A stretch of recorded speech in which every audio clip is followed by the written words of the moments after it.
queria só reiterar que, né, a gente agradece a presença do professor Antônio e do professor Mário, e dizer que a dinâmica pensada é que a gente vai abrir, né, 10 minutos para que 10, 15 minutos para que os professores apresentem as propostas que estão na carta-programa, né, mas que acham mais relevantes para trazer para essa conversa, e depois a gente abre para discussão.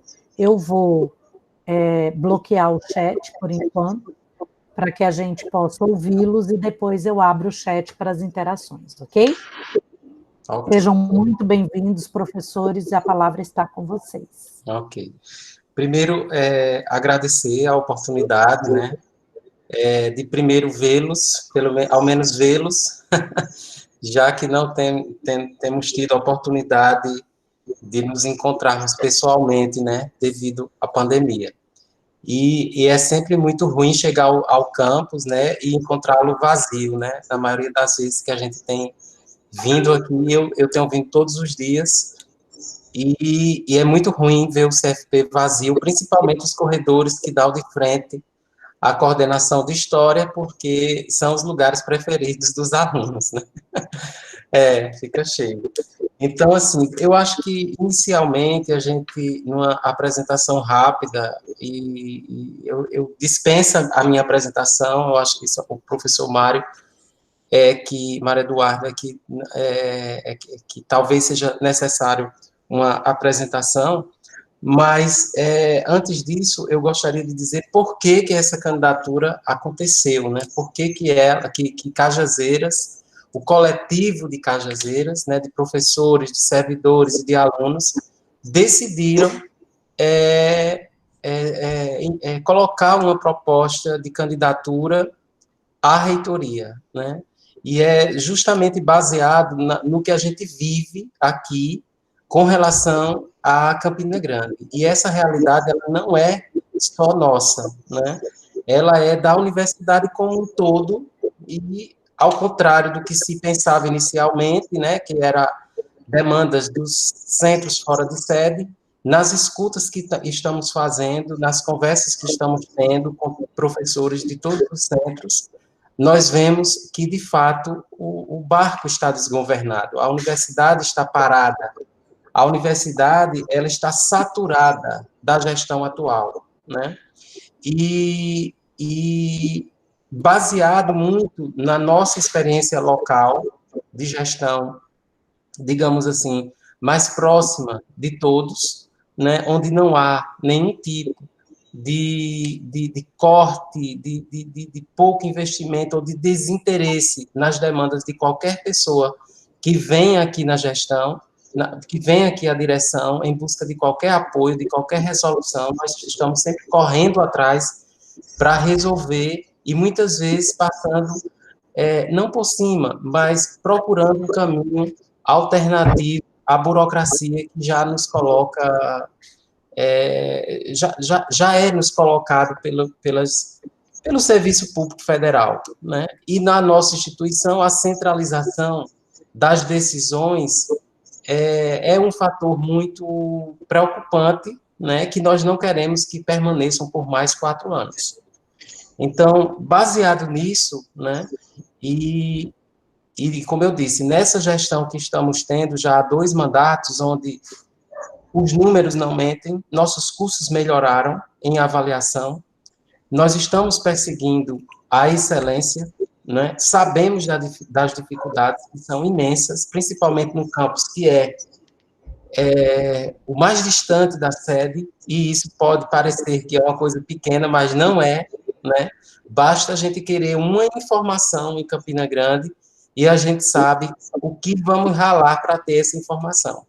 E muitas vezes a gente precisa pegar um carro para ir a Campina, gastando dinheiro público, correndo risco de vida, para ter acesso apenas a uma informação que poderia ser dada até por telefone, por e-mail. Então, a gente quer uma universidade diferente disso. A gente quer uma universidade que realmente esteja comprometida com todas as pessoas que fazem a comunidade acadêmica e fora dela também.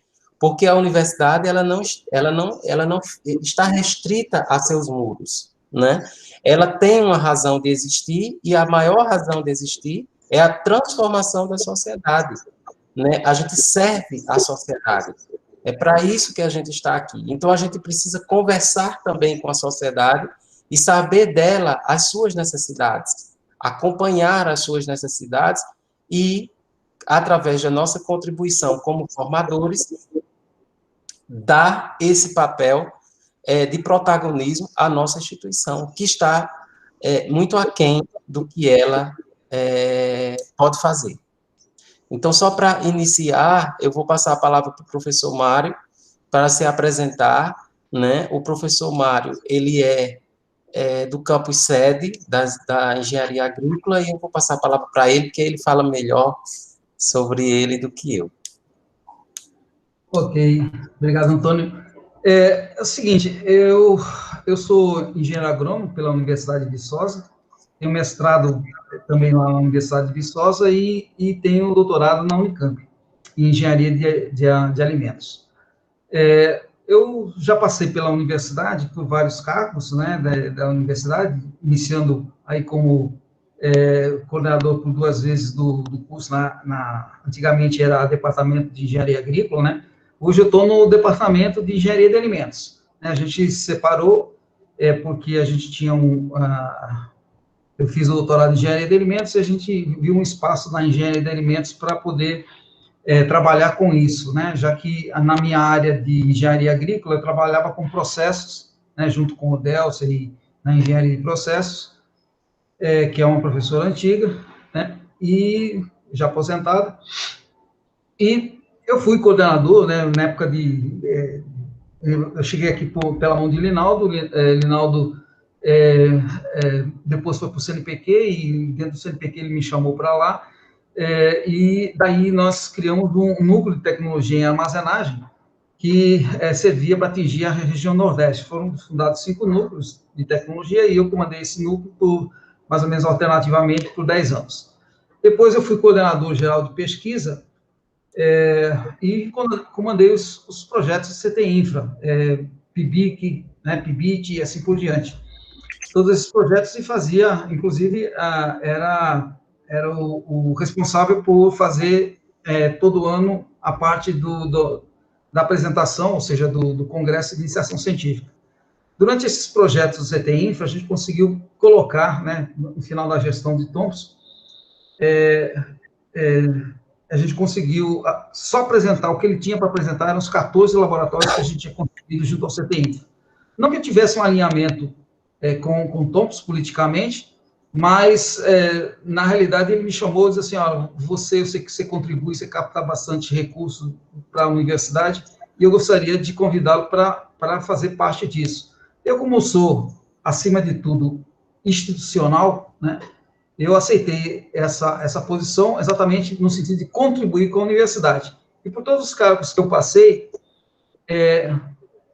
alinhado ou não politicamente, eu fiz atendendo a instituição, né? Nunca a parte política e nunca a parte, digamos assim, de viés, quer que seja qual for, né? Mas sim no sentido de beneficiar a instituição.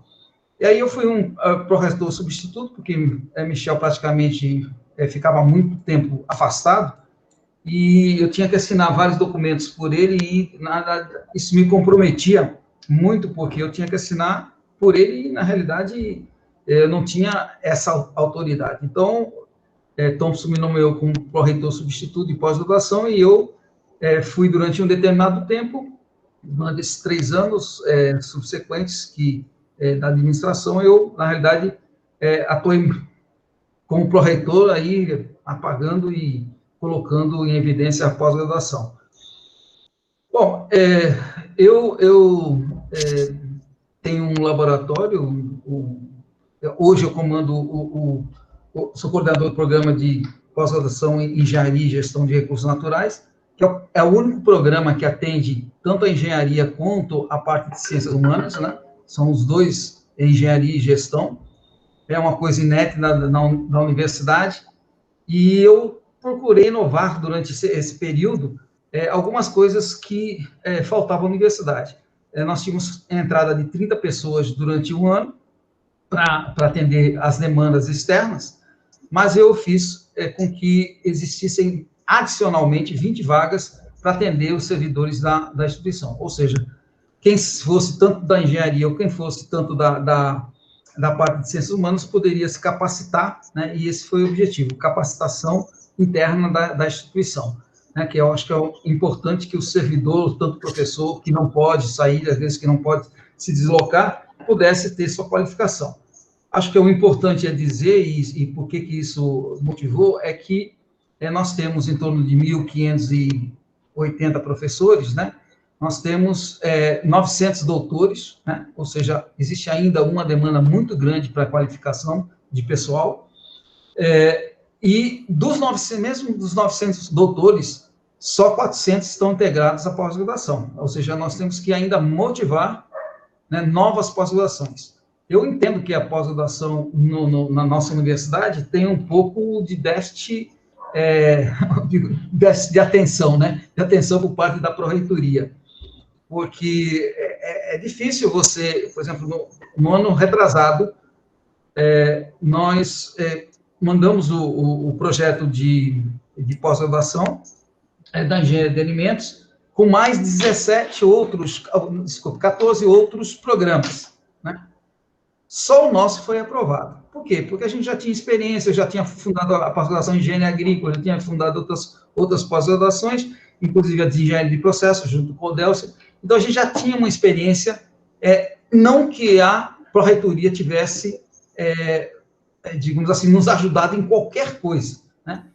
Então, o que aconteceu que foi 14 programas foram simplesmente rejeitados por falta de atenção e por falta de motivação e falta, na realidade, de apoio da pró-reitoria de pós-graduação, né, que deveria, na realidade, fazer esse tipo de papel de acolhimento e de entendimento e de orientação de como que esses programas de pós-graduação vão ser aceitos ou não, né? Então, não adianta você ficar colocando programas de pós-graduação, isso é perda de tempo, programas de pós-graduação onde você não tem pessoas que tenham uma determinada atividade ou de produtividade, são pessoas que têm que ter uma determinada produtividade, e aí você pode mesclar pessoas de produtividade com pessoas que não têm ainda produtividade ou que estão iniciando na carreira, mas que vocês possam fazer esse tipo de mistura e fazer com que a universidade tenha, digamos assim, uma melhor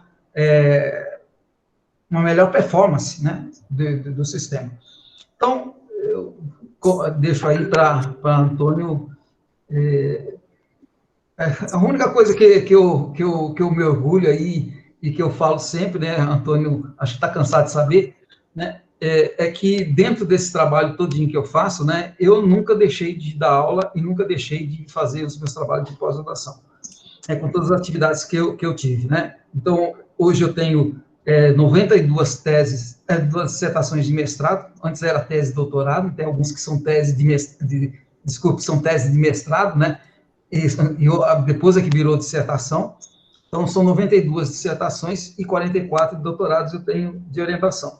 Então, eu acho que isso me credencia, tenho alguns enquanto a gente eu estava organizando meu currículo, né, eu estava com 9 pedidos de patente, agora já estou com 13, né? Ou seja, já entraram mais 4. Então, a dinâmica é sempre muito, muito intensa, né? Eu tenho vários softwares também registrados, se não me engano, são 9, e, quer dizer, a minha parte é bastante ativa, né? Com relação tanto à parte acadêmica quanto à parte de administração.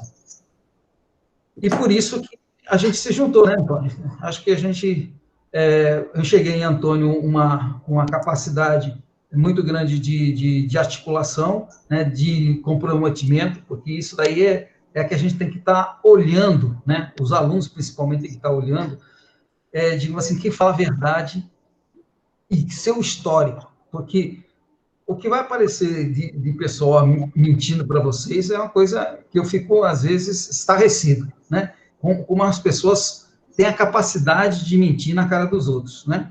Então, eu conheço muito bem os outros candidatos, os outros dois candidatos, e não gostaria de falar sobre eles, mas eu pediria a atenção de vocês, né? Quem fala francamente e no olho no olho, e quem, na realidade, tem uma palavra dissimulada e, na realidade, não tem nada muito a contribuir com a questão, a não ser o título de reitor, né? Que, na realidade, em termos de magnificência, falta muito. Né? Falta muito. Então, eu não sei como é que Viviane vai fazer, antes de começar o bate e rebate, vamos fazer assim, eu queria acrescentar uma coisa, nessa história de ser candidato, né, é preciso que os alunos também, eu não sei se todos tomaram conhecimento, porque a gente fez uma reunião com os centros acadêmicos, e antes dos centros acadêmicos, nós fizemos uma reunião grande com professores e servidores. E, na oportunidade, eu não era candidato, não pensava em ser candidato, né? Ainda tenho 2 anos de gestão como diretor de centro, no Centro de Formação de Professores, e eu perguntei à nossa base, né, a essas pessoas, quem dos candidatos que estavam postos apoiaríamos, né? E a comunidade entendeu que nenhum, né, nenhum dos que estavam postos, que nós tínhamos condições de ter o nosso próprio candidato, as nossas próprias propostas para uma universidade una, que é a UFCG, né? Que a gente estava cansado de ser tratado como um sub ou como colônia, né? Como muitas vezes somos tratados, e precisamos fortalecer a universidade como um todo. Nós temos grandes orgulhos na UFCG, cursos de ponta, com laboratórios de ponta, como o próprio laboratório que o professor Mário coordena, programas excelentes, mas nós temos muitas deficiências na universidade como um todo. E nós temos que fazer isso, nós temos que, claro, valorizar os cursos, as nossas potencialidades, nós temos que valorizar, fazer com que elas permaneçam com esse nível de qualidade e investimento, mas também temos que pensar que a universidade não é só naquele curso ou só naquele laboratório, nós temos um mundo para resolver, um mundo de problemas para resolver, né? E essa centralização do poder e das decisões é restrita a um gabinete na universidade que comanda tudo e todos. É preciso a gente dar um baixa nisso. É preciso a gente dar um baixa nisso. E o momento é esse. Chegou essa oportunidade. Por quê? Porque a gente tem um alunado expressivo e, na maioria, carente e sem nenhuma política de acolhimento em qualquer época de permanência desse aluno na universidade. A gente não tem uma política de acolhimento ao aluno que chega, né? Ao aluno que chega à universidade sem conhecer nada dela, e ele não tem noção de como se dirigir, de como se portar, de como abrir o processo no SEI, que ninguém sabe, né? Então, é preciso a gente ter esse acolhimento com os alunos, informando-os, integrando a comunidade acadêmica. Os trotes são importantes porque é uma política de integração também, é uma maneira de integrar. Mas a universidade, ela é muito séria. E os problemas que vão aparecer logo após essa semana, ou já nessa semana inicial, eles não esperam. E os alunos não sabem, eles vão aprender a lidar com qualquer tipo de situação já no 3º, no 4º período. Quando eles geralmente saem da universidade, eles desistem. A nossa evasão é muito alta, mais de 5.000.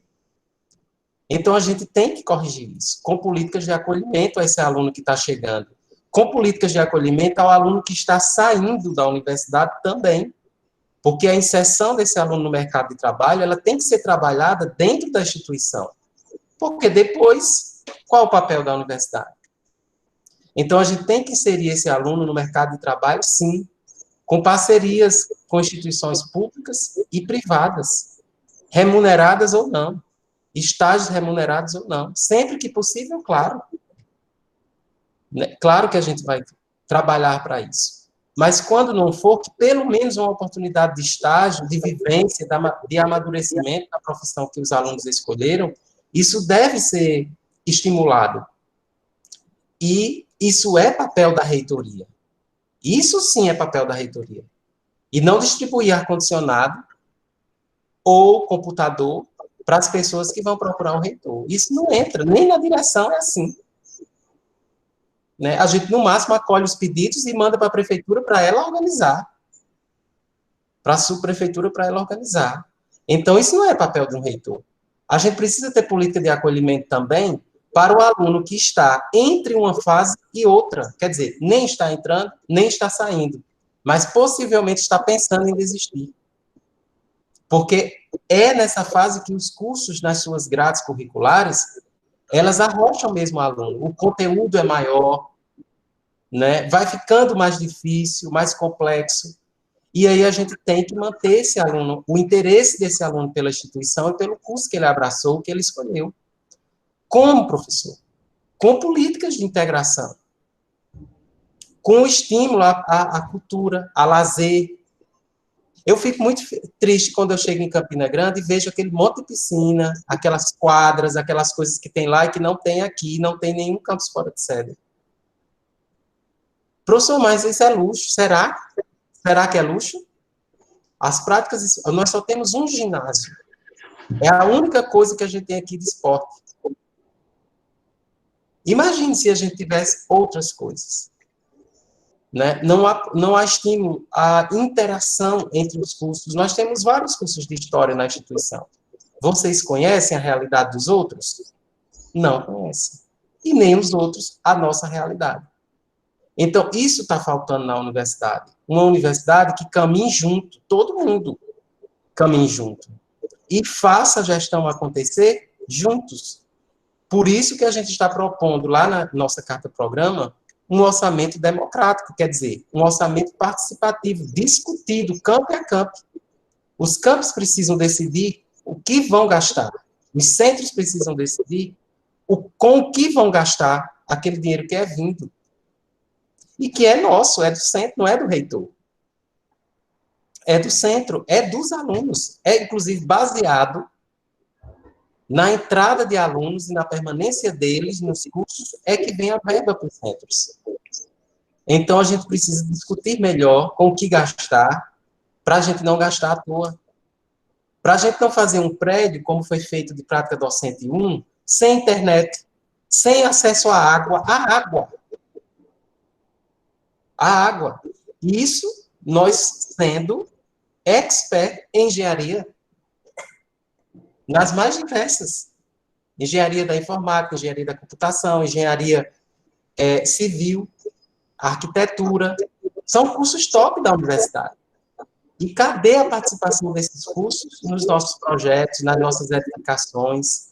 Cadê os alunos de último ano acompanhando essas obras? Seria uma oportunidade de vivência. A gente está recebendo aluno do IF, aqui no campus de Cajazeiras, para fazer estágios nas edificações que estamos construindo.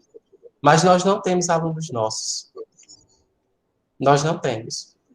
Então, é essa universidade que a gente está se propondo a fazer. E, para isso, a gente precisa de vocês, da força do aluno, do apoio do aluno, dos colegas docentes, dos colegas servidores técnicos. A hora é agora. É agora, porque ficar mais 4 anos com esse sistema que aí está, eu acho que é bem complicado para a gente. Ainda mais numa época dessa. Numa época dessa, onde a gente está sofrendo muito. A educação brasileira está sofrendo. Há alguns anos, vem sofrendo perdas importantes dos seus recursos e do seu orçamento. Então, a gente precisa disso. A gente precisa de um reitor que se coloque à frente da universidade, que defenda essa universidade, que interaja com a sociedade, onde nós estamos inseridos. Porque é importante que a universidade se sinta, ela faz parte da sociedade, e uma parte importante, a parte que, inclusive, pensa alternativas e oferece meios para transformar essa sociedade. Então, esse é o papel da reitoria, esse é o papel que a gente quer que o reitor assuma, o próximo reitor assuma. Vocês sabem, mesmo sendo de um curso de licenciatura, vocês sabem que a luta também de Cajazeiras e da região encampada por Cajazeiras, mas que envolve 80 municípios, pela construção de um hospital universitário. E vocês poderiam pensar, mas o que eu, aluno de história, tenho a ver com isso? Tem tudo. Tem tudo a ver, porque a maioria de vocês moram, residem nesses municípios, nesses 80 municípios de Patos para cá. E se algum de nós sofrermos um infarto, vamos morrer, porque não teremos assistência aqui. Temos que ir para João Pessoa. É o mais próximo. Campina e João Pessoa. E Campina não tem hemodinâmica. Temos que ir para João Pessoa. 5 horas e meia de estrada. Se formos no nosso carro. Porque se for em ambulância, não pode passar. Tem uma velocidade limite. Então, a gente certamente vai morrer, porque o coração não vai esperar. Então, esse hospital, ele tem uma importância gigantesca, que não abrange só a área de saúde. É um hospital de média e alta complexidade que a gente precisa investir com todas as nossas forças. E a sociedade entendeu isso. E está nos ajudando nisso. Mas nosso reitor não. O nosso reitor está com o dinheiro que a gente conseguiu, que a sociedade e eu, e o comitê, vários professores nossos se juntaram e fomos a Brasília conseguir parte dos recursos e a garantir o compromisso de todo esse recurso ao longo dos anos. A cada ano, mais 25 milhões. Esse recurso está parado na reitoria desde o ano passado. E vai ser devolvido em junho do ano que vem. 25 milhões. Gente, isso não existe. Eu já vi reitor não fazer uma obra por falta de recurso. Agora, não querer fazer, devolver o recurso para não fazer, eu nunca vi. Certamente ele não mora em nenhum desses municípios. Certamente. Ele não precisa dessa saúde pública que nós precisamos aqui. Né? Então, a gente precisa dar aos nossos alunos essa formação de qualidade que nós não temos aqui no HUJB, que é pequeno, é um hospital pequeno, não é um hospital geral. E isso para os alunos de saúde. E para os de licenciatura? Que programa nós temos de fixação desses alunos depois que terminam? Pós-graduação. Tudo lá. É tudo na sede. Nos campos fora de sede quase não existe política de pós-graduação e nisso o professor Mário vai nos ajudar. Porque ele tem essa expertise. Ele sabe como fazer. Ele sabe e já faz isso. E essa, na verdade, é a grande diferença dessa chapa. É porque nós não estamos prometendo coisas que nós não sabemos fazer. Ou coisas que nós não fazemos aqui. A maioria das coisas que está lá na carta-programa são realidade. Nós perseguimos aqui. Então, a gente precisa de uma política mais agressiva, do ponto de vista administrativo, do ponto de vista de planejamento. Nós precisamos planejar mais, porque nada é planejado nessa universidade, nada é planejado. Por isso que tudo tem que ser refeito depois. Tudo tem que ser refeito depois. O nosso próprio arcabouço legislativo está caduco. Ele deveria ter mudado com 5 anos de universidade, 5 anos de UFCG, assim que ela foi desmembrada da UFPB. Nós tínhamos 5 anos para refazer as nossas normas. E nós não fizemos isso. Nós já estamos aí, já debutamos, e já estamos chegando próximo dos 20. E não fizemos essa tarefa de casa. E a gente precisa fazer. Aí ficam os remendos, resoluções, que é até difícil de encontrar. Então, gente, é preciso dar um basta nisso. É preciso dar um basta nisso tudo, e a gente precisa de vocês para que isso aconteça. Esse basta tem que ser dado, não é por mim, é por todos nós. É por todos nós. Nós é que temos que dar esse basta, e esse basta é dia 20. Esse basta é dia 20. Aliás, esse basta é agora. É agora com a manifestação nas redes sociais. Porque a gente precisa marcar terreno. A gente precisa dizer, ei, não é assim. A universidade não vai avançar por caos. O avanço é por caos. Porque qual é o avanço que nós temos? Então, assim, a gente também não pode colocar a universidade nas mãos erradas. Nós temos que colocar a universidade nas mãos certas, nas mãos da experiência. E nossa experiência, ela não é pequena. Ela não é pequena. Mas quando eu falo de experiência, eu falo da experiência do coordenador de curso, que já fui de 2 cursos, enfermagem e medicina. É a experiência de um coordenador administrativo, que já fui de 2 unidades, a Unidade Acadêmica de Ciências da Vida e a Unidade Acadêmica de Enfermagem.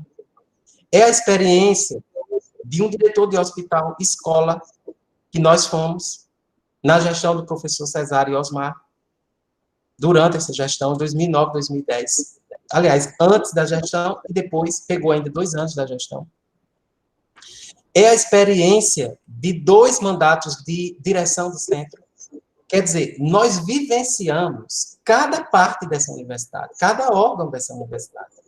E é preciso uma pessoa dessa que conheça como as coisas acontecem e quais as necessidades de cada setor desse, que não é fácil. Não é fácil para o coordenador de curso administrar um curso com esse monte de palhaçada, de atropelo que a PRE está fazendo. Esse RAI mostrou isso. Eu estou apenas replicando o que eu escuto de todos os coordenadores. Que eu não escuto de uma coisa positiva. Todos reclamam a forma como foi feita. Então, a gente precisa, de fato, mudar isso. Teve... Antônio, desculpa te interromper, mas assim, então, a gente está com um tempo já bem avançado. Eu queria saber se as pessoas têm alguma questão, se as pessoas têm alguma colocação. Eu queria fazer 2 questões antes de passar a palavra para os colegas que podem ir manifestando aí a vontade de fazer questões no chat. Tá? Eu queria fazer 2 questões para vocês. Uma é em relação ao resultado recente do ENAD, que saiu, que nós tivemos um quadro assustador, porque, embora alguns cursos do CFP, ou alguns cursos, né, tenham mantido uma avaliação positiva no ENAD, né, tenham mantido a nota, muitos dos nossos cursos tiveram nota 2 ou 3, o que representa, a meu ver, uma certa fragilidade da gestão que está colocada aí no olhar, no cuidado com os cursos de graduação. Não só com a pós-graduação ou com outros processos, mas com os cursos de graduação. Eu queria que, se possível, vocês falassem um pouco sobre esse olhar, e um outro é em relação ao sistema que a gente tem, o sistema eletrônico, né, que é o SEI, que ninguém sabe de nada, e que é um sistema extremamente complicado, porque não é pensado para a dinâmica da instituição, né, de uma universidade. Eu queria que vocês falassem um pouco de como é que vocês pensam essa dinâmica. Acho que o professor Rodrigo tem uma questão também. A gente pode fazer, 3 pessoas e aí vocês respondem, pode ser? Okay, pode. Professor Rodrigo. Pronto. Boa tarde a todos. Gostei muito da fala de vocês. Eu acredito que realmente nessa universidade inclusiva e descentralizada. Gostei muito da fala do professor Mário Eduardo, e acho que vai mais um pouco nesse sentido da sua importância, que todos nós acreditamos, na PRPG. Acredito que precisamos de uma PRPG mais inclusiva e que descentralize um pouco mais e perceba também as especificidades aqui do sertão. E aí, uma das características que eu queria te chamar a atenção, por exemplo, é que cada vez mais nossos alunos, eles estão procurando os programas de pós-graduação. E eles estão tendo a capacidade, nós estamos formando acadêmicos que eles estão tendo a capacidade de entrar em programas de mestrado e até mesmo de doutorado. E nós não conseguimos, de forma nenhuma, abrir esses programas aqui no sertão. Tirando o Pombal, que tem uma equipe excelente, a gente precisa de um apoio cada vez maior para esse tipo de construção coletiva. Não parte apenas de uma unidade acadêmica ou de um curso. Ela tem que partir exatamente de um projeto maior que venha da PRPG.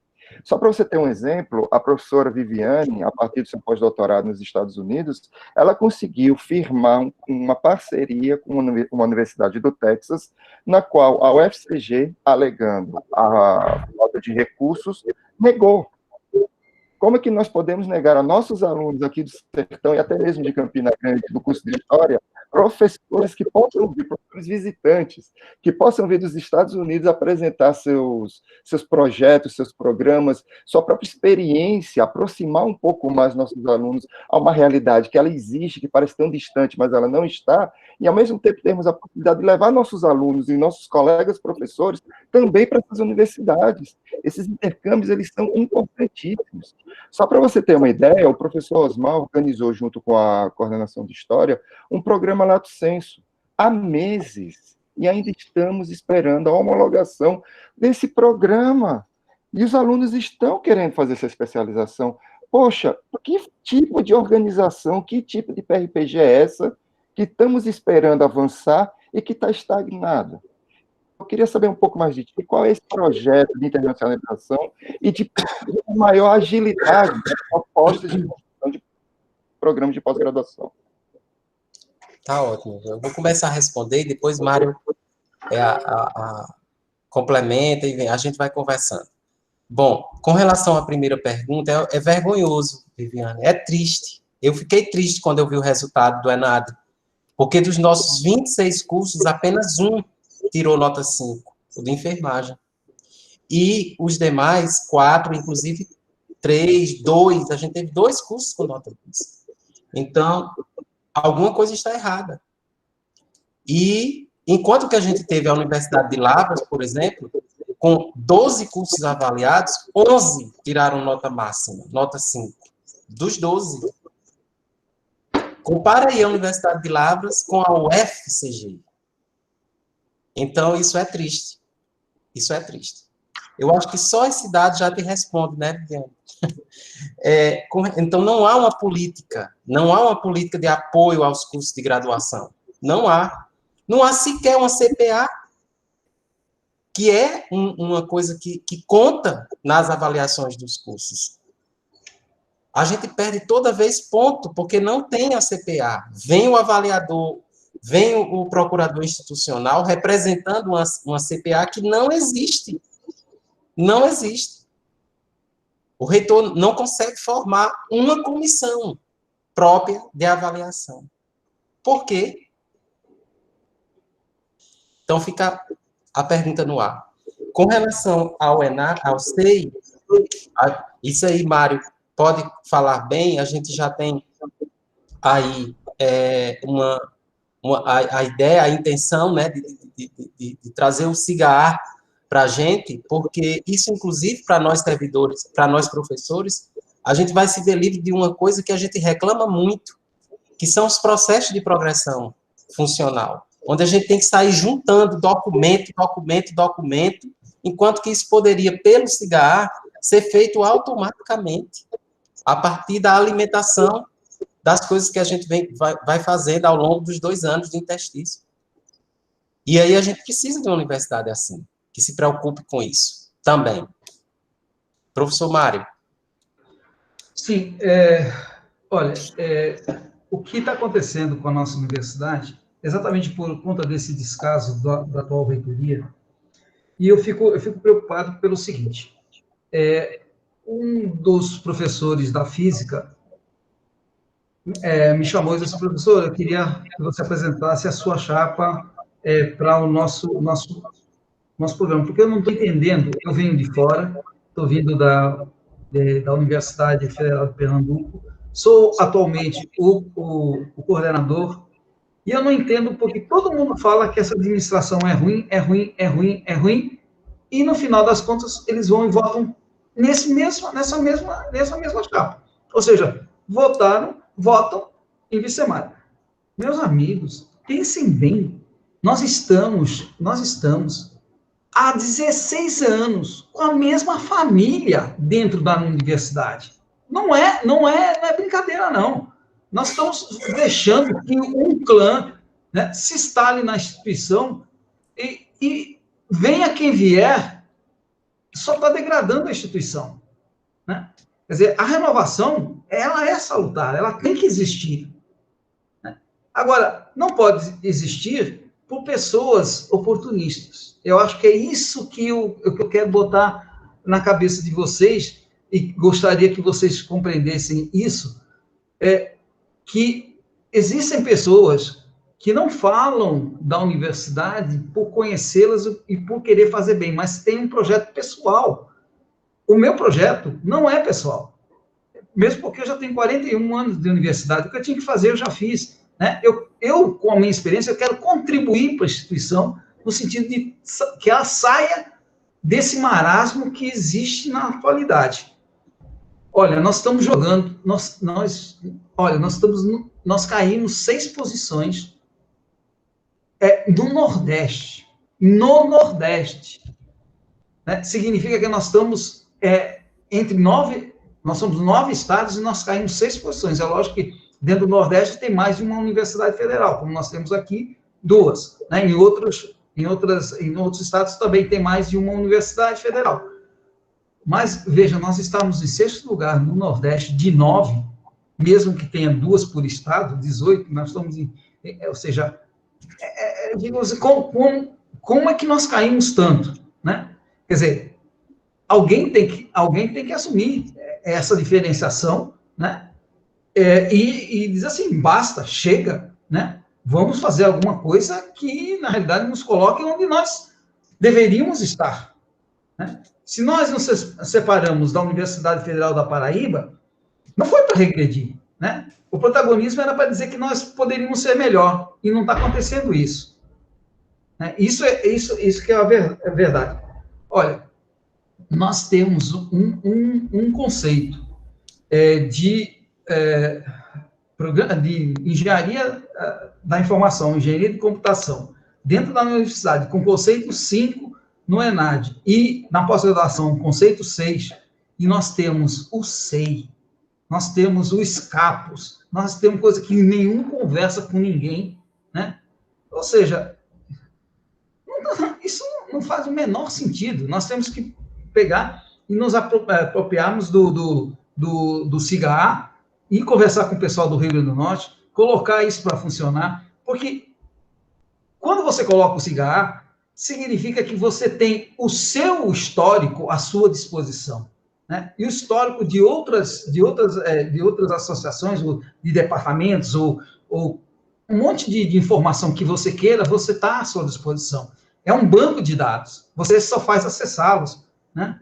E você tem, geralmente, essa parte da parte da assinatura, né, que é a assinatura digital, você está ela à disposição, quer dizer, você não precisa estar toda hora pedindo uma coisa, pedindo a mesma coisa, pedindo outra coisa, e a administração perdendo tempo quando ela poderia ser eficiente. Né? Então, o SIGA-A é uma solução, né, mas cada SIGA-A ela é adaptada a cada instituição. E é esse que é nosso papel do setor de informática nosso, é exatamente passar para o SIGA-A o que nós queremos. Né?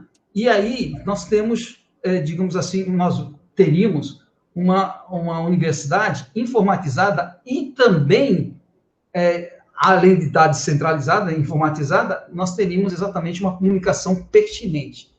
Porque a comunicação, essa universidade, na atualidade, ela é tudo menos transparente. Tudo menos transparente. Né? Por exemplo, vocês sabem que nós perdemos 30 bolsas de iniciação científica?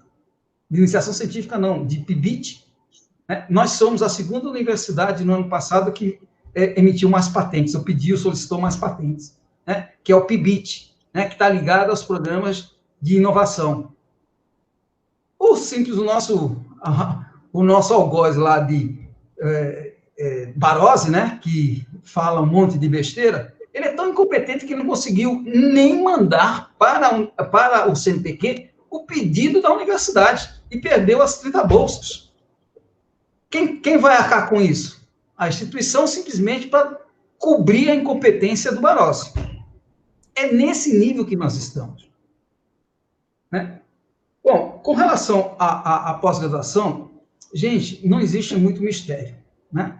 Vocês têm que mesclar bolsistas de produtividade com bolsista, com o pessoal que não está ainda com uma produção efetiva, e fazer os programas de pós-graduação. Então, isso é uma questão de você fazer uma simples matemática, assim, quem é bolsista de produtividade, quem tem produção e quem não tem produção. Você mescla os dois e você cria os programas de pós-graduação. Se você não fizer isso, não adianta, pode mandar o que quiser. Não vai ser aprovado pela CAPES. Então, é simplesmente uma questão contábil. O que pode existir de planejamento na pós-graduação? Vamos eleger, vamos incentivar algumas pessoas para virarem bolsistas de produtividade, porque o bolsista de produtividade significa nada mais, nada menos do que dentro dos seus pares ter um destaque em nível nacional, ou seja, ter uma quantidade X de publicações, né? De publicações de impacto. Só isso. Quer dizer, esse é o incentivo que tem que ser dado aos professores. E é isso, é assim que se resolve. Nós criamos quantas pós-graduações quiser, sem a gente traçar metas, né? Traçar metas em cima do que, na realidade, não adianta, a gente não pode fugir da CAPES. A CAPES é que diz o que quer. E nós temos que entender o que ela quer e nós temos que fornecer aquilo que ela deseja. Ou seja, pessoas que tenham alta capacidade de inovar, né? Fazer um sistema de inovação, de pensamento, digamos assim, de entender que esse pensamento nosso, em publicações de revista de alto impacto, é o que nos coloca perante o mundo como, digamos assim, pessoas capacitadas para fazer essa reprodução e esse aumento de intelectualidade em nível tanto nacional quanto internacional.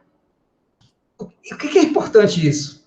A internacionalização tem essa importância, porque você traz pessoas para junto de você, né? Você traz pessoas com um conhecimento mais elevado e vai ajudar nesse tipo de publicação, né? Quer dizer, cadê a iniciativa das pessoas em irem a embaixadas, em irem fazer convênios com pessoas,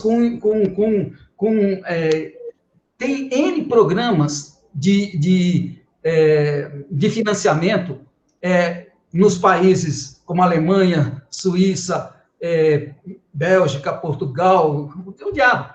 Quer dizer, mas cadê a iniciativa nossa de chegar nas embaixadas e fazer esse tipo de interação, conversação, né?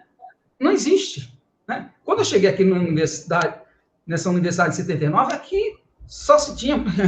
O Ceballos era exemplo disso. Vinha o pessoal da Argentina, vinha o pessoal da Índia, o pessoal do Crisati, do pessoal da Alemanha, do Japão, né? Nós tínhamos convênios, né? Com toda a grande parte do mundo. A gente não tem. A gente fica se restringindo a um mero ou impedindo um convênio com o Texas, ou com a Universidade da Flórida, ou com a Universidade, coisa assim. Não sei por quê, né? É o contrário, né? Nós queremos que essa comunidade venha junto com a gente, né? E aí você tem uma integração, porque os nossos alunos passam a ter oportunidade, e os nossos professores também, a partir dessa integração, de você ir para lá, né? De você ter uma acolhida lá, né? De você saber que você vai ser bem recebido, porque eles já foram bem recebidos aqui. É isso que está faltando, né?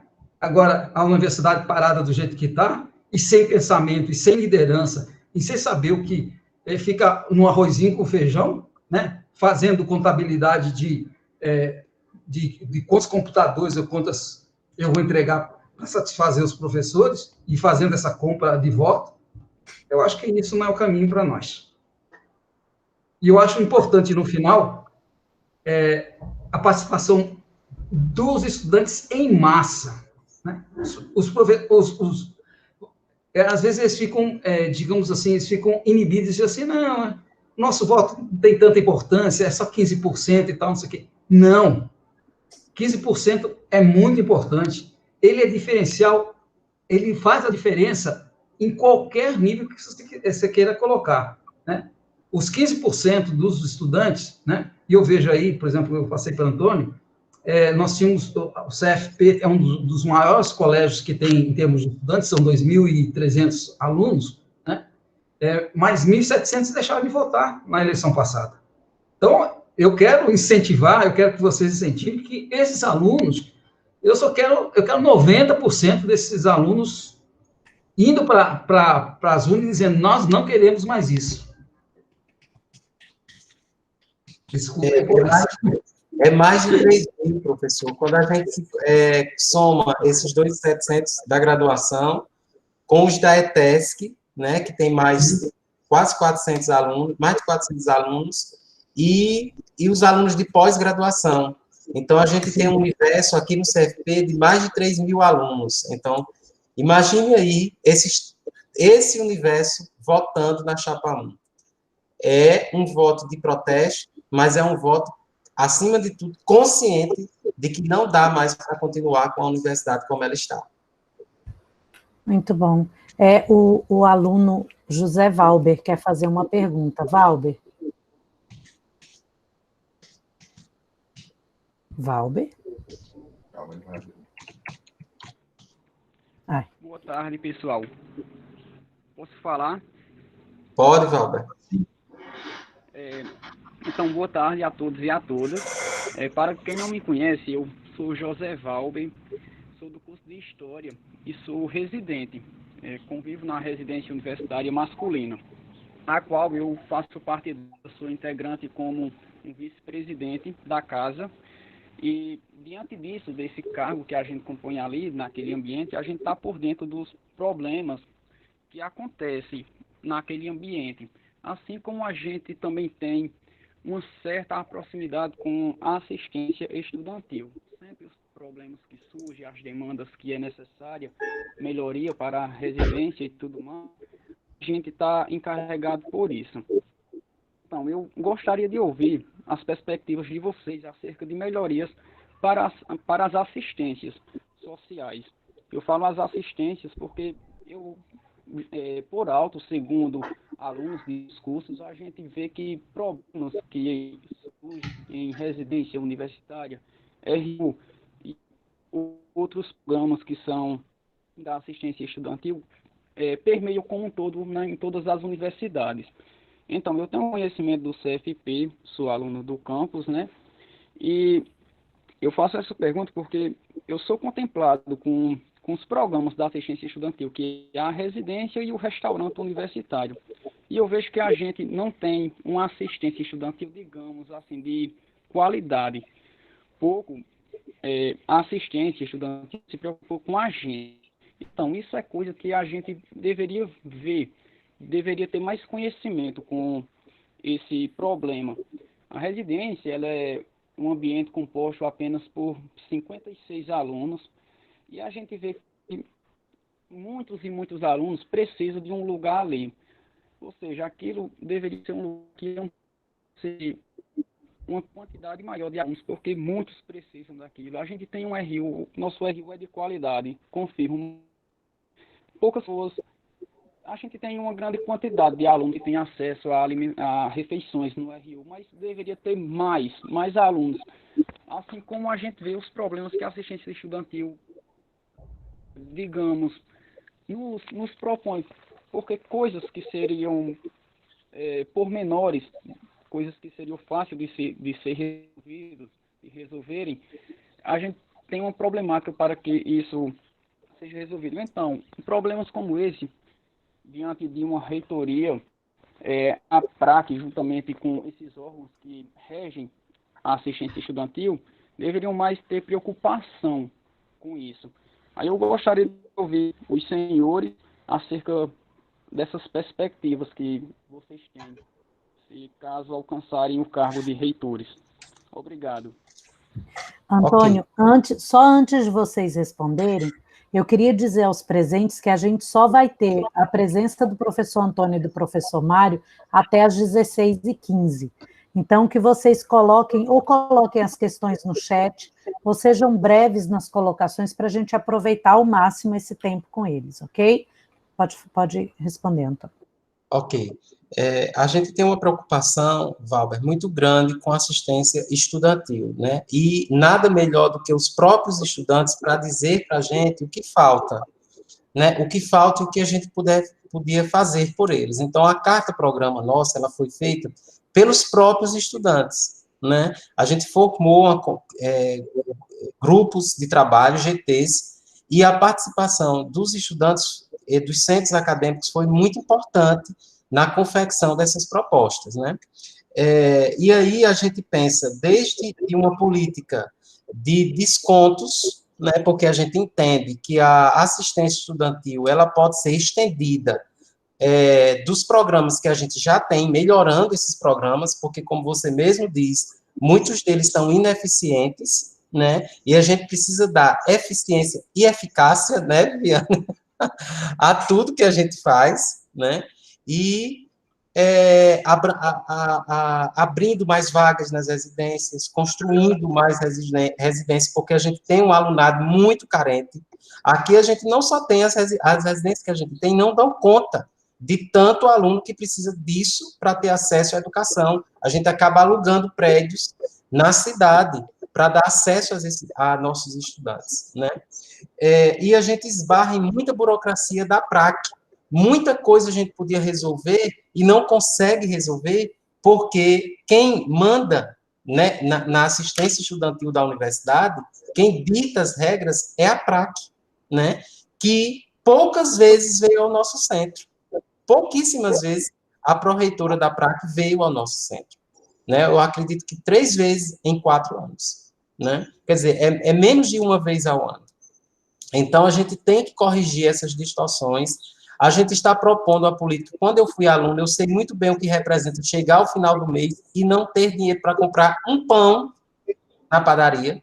Então, quando eu fiz pós-graduação na USP, a gente tinha uma carteirinha, a gente quer instituir isso aqui, a carteirinha da UFCG. Inclusive, era um grande orgulho para mim ostentar aquela carteirinha no bolso, no crachá, onde eu chegava, né? Porque era um diferencial. Ser aluno da USP é diferente. Então, a gente quer que o aluno da UFCG também se sinta orgulhoso de fazer parte dessa instituição. Porque aqui ele é colhido, ele é estimulado, ele é apoiado. Então, a gente quer fazer isso aqui para os nossos alunos. E essa carteirinha, ela dava desconto em xerox, desconto em farmácia, desconto em supermercado. Isso sem a universidade gastar um tostão, porque isso é parceria, isso é política de gestão, isso é papel de reitor, buscar essas parcerias com esses órgãos, e qual é deles que não vai querer? Todos vão querer fazer essas parcerias, porque eles também vão ganhar em cima disso, é um público grande que vai ter acesso, vão procurar esses serviços, então a gente precisa fazer com que isso seja realidade. E para a gente ter essa realidade, é preciso que as pessoas certas estejam nos lugares certos. E essa é a nossa vez. E não vamos abrir mão disso, de fazer esta universidade acontecer, de fazer que o nosso aluno, que é a motivação para nós professores estarmos aqui, nós servidores também estarmos aqui, são vocês. Se vocês não se sentirem confortáveis, se vocês não se sentirem em um ambiente ideal para que estudem, vocês vão embora. E essa universidade vai terminar sendo uma universidadezinha. E a gente não quer que ela seja uma universidadezinha. A gente quer que ela seja uma universidade grande, gigante, como ela já é, mas precisa ser melhor administrada. Então, leiam a nossa carta-programa e vejam que a assistência estudantil ela é contemplada do começo ao fim, e não só no item assistência estudantil. Ela é contemplada em toda a carta-programa, porque toda a política de gestão da universidade é voltada, ela é revertida para vocês. Uma vez quando a gente qualifica o professor, a gente está pensando no aluno. Uma vez quando se qualifica o servidor, a gente está pensando no aluno. Então, essa é a universidade que a gente quer, que invista nas pessoas, sejam elas quem forem. Se são professores, se são servidores, se são alunos. A gente precisa fortalecer a nossa ouvidoria, criando as ouvidorias nos centros, fortalecendo a interação do ouvidor com a comunidade. O ouvidor tem que vir e a comunidade tem que saber que aquele é o ouvidor, e não o ouvidor que chega, se tranca numa sala e vai ficar ali atendendo quem chega. A gente precisa de que o ouvidor circule pela universidade, como eu faço, e faço, sinceramente, com o maior prazer. Eu gosto de andar pelo campus, eu fico muito pouco tempo aqui no gabinete. Vocês sabem, vocês me encontram muito mais na cantina, no corredor, andando pelo centro do que propriamente aqui na direção. Quem vem à direção, muitas vezes não me acha. Pois não, Viviane? Antônio, onde é que pode ser encontrada a carta-programa? Eita, Romário colocou aqui, ó, no chat, e eu fiz a mesma pergunta. Pronto. A carta-programa vocês encontram nas redes sociais, na nossa rede social, do Instagram, do Facebook, na homepage da universidade. Eu vou passar agora para a professora Viviane, que eu não sei fazer isso, e ela passa para vocês via coordenação, né? Todos os endereços, os links que vocês têm que fazer para ter acesso à carta. Mas basta seguir Antônio Mário Chapa 1, Antônio Mário _ Chapa 1, no Instagram, que vocês vão ter acesso à carta-programa, já está lá, todos os itens. Mas, independente disso, eu vou mandar para vocês e a professora Viviana manda a carta-programa na íntegra. Ok. Eu queria agradecer mais uma vez a presença de vocês. A gente já está recebendo aqui os pedidos de entrada dos representantes da Chapa 2. E aí eu queria, antes de autorizar a entrada deles na sala, agradecer mais uma vez o professor Antônio, o professor Mário Eduardo, pela disponibilidade, por terem vindo aqui conversar conosco, e espero que a gente consiga construir essa nova proposta de universidade e fazer ela acontecer. Obrigada, gente. Obrigado, gente. Verde já. Verde já. Chapa 1. Obrigado aí pela atenção. Valeu.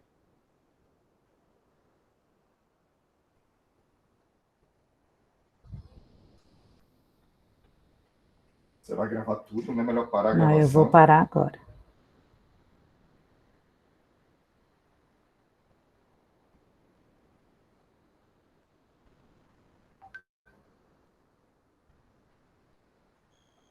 Boa tarde, Davi. É. Boa tarde, Viviane. Eu sou o professor Boa Nonato, da tarde. Engenharia. Tudo bem? Parte da Chapa 2 e